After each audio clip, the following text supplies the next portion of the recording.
Hello, everybody, and welcome to the Entrepreneur Motivation Podcast. My name is Chris Bello, also with chrisbello.com, your host today. And today I want to talk about how we need to stop playing small and how to find out if you are playing small if you're not really sure.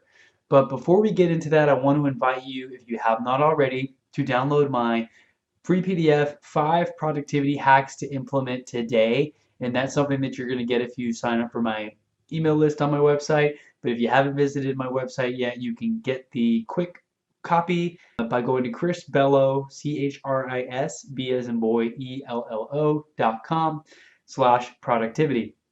So make sure to go check that out. A lot of cool hacks that I recommend, and it was actually the most popular downloaded episode so far that I've had. So that's why I made a guide out of it because I know you guys are interested in seeing that. Back to the show. Today is about how we need to stop playing small. And trust me, I'm guilty as charged on that as well. I constantly have self doubt. I constantly wonder, do I need a plan B? I ask myself questions like, am I really qualified to do this? And those negative thoughts that circulate in our mind can make us play small, can make us be fearful to take another step or to step out of our comfort zone, right? Like I said, I still have times where I'm wondering, like, do I need to get a plan B? Like, should I get a job? Do I change my LinkedIn profile to not look so entrepreneurial so that I can get hired and have some steady income? And those kind of thoughts plant self-doubt in my mind where I'm like, man, I need another source of income. I need some stability. Like, I don't know if I'm good at this whole entrepreneur thing. Like, I'm not making steady money yet, right? And I start to wonder, can I really do this? And those thoughts, I need to get them out of my mind. And it's not until I surround myself with inspirational entrepreneurial people that have been down the same path and are a little further than me that I start to get motivated because some of them are telling me like, dude, your 5 year goals, that's great. You need to figure out how to do that in the next 5 months. How can you accomplish your 5 year goals in the next 5 months? Like think that level of big. And of course, when he told me that, I already started coming up with excuses like, man, that's so, I don't know how I'm going to do it. One of my 5 year goals is to have a net worth of $10 million, which, even if I'm being honest, seems crazy in 5 years, right? Now imagine in 5 months. Like I was immediately coming up with excuses like, dude, I can't do that. But it is possible. People have done it before. Think bigger, right? My girlfriend and I the other day were watching Shark Tank, and I think Chris Sacco was on there and Mark Cuban, right? And they were arguing about something. And my girlfriend was like, I don't know if I like that guy, the Chris Sacco guy, right? And I was like, yeah, I know that's cool. He's a billionaire though. And she's like, who's worth more, like Mark or Chris? And I looked it up on Google. And of course, the net worth thing, I'm not sure how accurate it is, but I think Mark was worth like 4 point something billion. Chris Sacco was worth like 1 point something billion. And then that's cool and everything, right? But to put it in perspective, I was like, hey, what do you think Jeff Bezos is worth? And I'm going to Google it right now just so I can make sure I pull it live. And I'm not sure how accurate this is. First, she asked me who's Jeff Bezos. I was like, the Amazon guy, right? And then she's like, oh, okay, okay. She's not as quite as into the entrepreneurial stuff as I am, but she uses Amazon every single day. So she was like, oh my God, I order stuff off there all the time, and so do others. So he must be worth a lot. And she guessed like $10 billion, I think. And according to this Google search that I just did, as of right now, he is worth $113 billion. Like, holy crap. That is an insane amount of money. I want to talk about the self-doubt, right? Because so many of us play small, right? Think of Jeff when he first started. If you see the picture of him working in his little office with Amazon spray painted on the wall, and now look at where he is today, where it's just incredible. Everyone uses Amazon. I don't think my parents have gotten on Amazon yet, but like literally everybody else uses Amazon.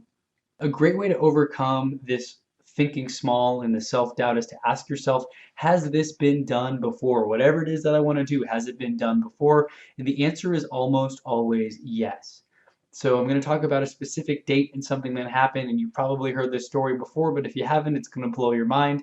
And it's something that happened on May 6th, 1954. So prior to this time, it was believed that running a mile in less than 4 minutes was impossible. I remember reading an article that people literally thought that your heart would explode if you ran a mile in less than 4 minutes.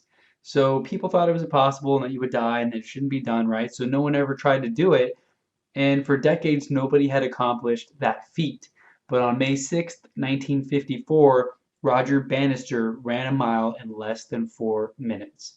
And after he did, somebody else broke that 4 minute barrier as well, just 46 days after, and several people since then have run a mile in less than 4 minutes.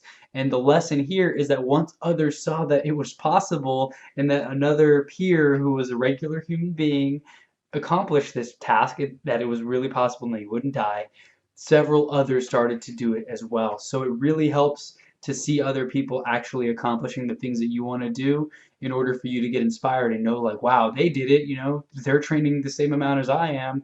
They've accomplished similar goals before as me. I can do it too, right?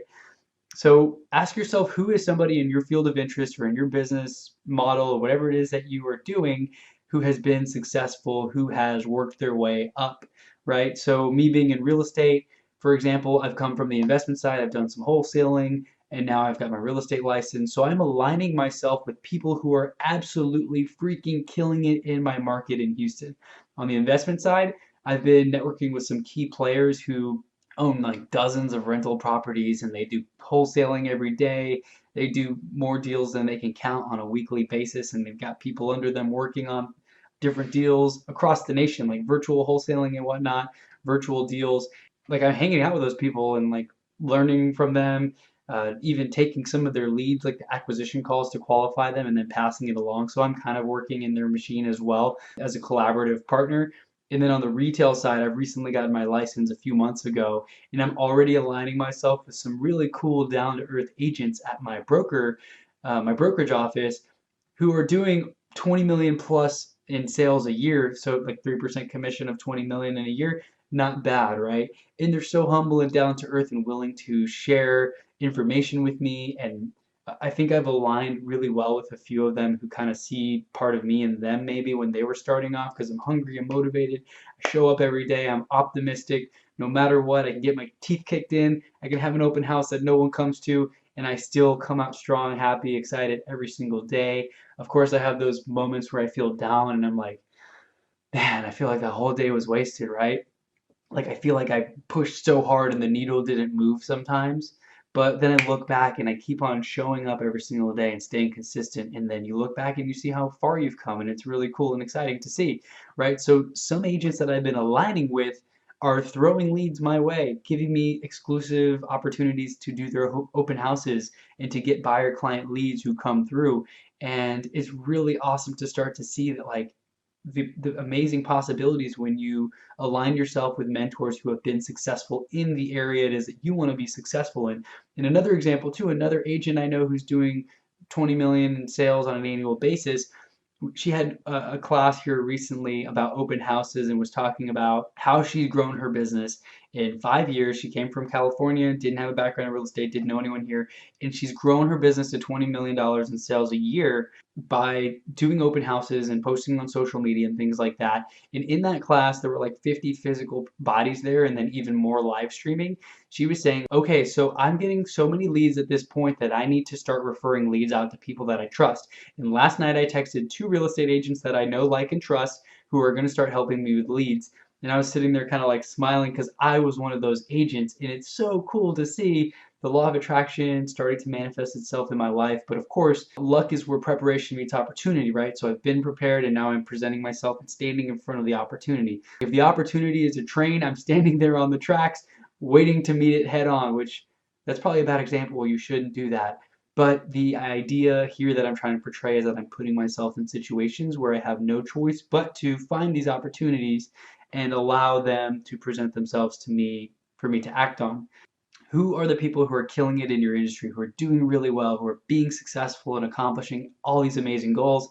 Model them, learn from them if possible, befriend them, add value to them, try to find a way to become their, go-to person who helps them with all their things, because they're going to reward you by inviting you to more events and like teaching you more helpful information. And many people too, you could have like a virtual mentor. They may have online programs or coaching groups to show how they did it, live events. You can meet a lot of like-minded, similarly focused people who can help you in the industry as well. So make sure to ask yourself, am I playing small? Am I planting doubt in my mind by having plan B, C, D, E, and F all the way down the alphabet? Key takeaways: remember Roger Bannister's story, how inspiring that is, and how after he proved that you can run a mile in less than 4 minutes, several others began to as well. And then make sure to model people who've been successful in your field of interest. So I always say take advice from people who have been there and done that. Never take advice from people you wouldn't trade places with. Everybody's got advice. They'll tell you why you shouldn't invest in something, why you shouldn't do something, and then you ask them and they don't have any experience in that thing, right? So their advice is not qualified. And then daily motivation for today: never give up on something that you can't go a day without thinking about. Winston Churchill. So that's amazing. Like if you have something you can't stop thinking about, you love it so much, even if you haven't found a way to make money at it yet, keep on doing it. Show up every single day and live that passion. Maybe you got to work a job on the side to pay the bills while you figure out how to monetize this thing that you love. And just never give up on something that you love, right? Because you don't want to go your whole life. I think the worst thing would be to get to the end of your life and realize that you regret not having tried something or not having lived life a certain way because you were comfortable and safe in your little bubble, right? Being uncomfortable is uncomfortable, but it helps us grow. And of course, growth is the way to achieve amazing things in your life. Actionable steps: ask yourself if you're playing small. Like, are you coming up with excuses for things? Are you saying, I can't do that. I've never done that before. I'm not qualified. Stop playing small. Start meeting huge people that shift your goals and your paradigm completely, right? So if you're thinking like, oh, I want to have $1 million by 10 years, find people who will tell you, dude, I'm already making 3 million a year or 5 million a year. Level up your goals. Whatever the goal, whatever the number is, whatever the goal, right? Fill in the blank. And then make sure to ask yourself, do you have too many backup plans? If you have a plan B in case plan A doesn't work out, and then you have a plan C in case plan B doesn't work out, you're going to set yourself up for failure because you're having so many backups that you're like, oh, it's okay if this doesn't work out. I have a backup plan. This, whatever. Put yourself in that situation where you're hungry to succeed, and failure is not an option, because when you do that, you're going to see results because you freaking have to, right? You can't just sit back on your laurels, like Grant Cardone says, and relax, because you're not in a position where you can financially do that right now.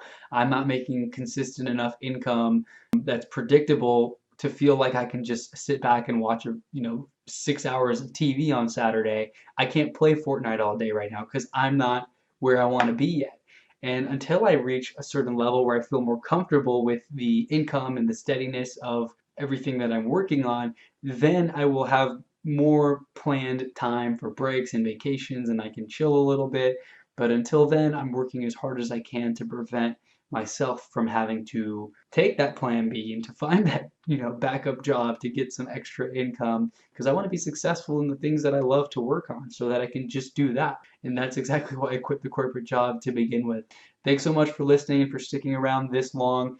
If you have any questions, comments, concerns, you want to hear any certain topics from me, shoot me a DM. My Instagram is chrisbello09, and I look forward to hearing from you and talking to you next week on the Entrepreneur Motivation Podcast. Talk to you all soon and have a great week. Peace. Yeah.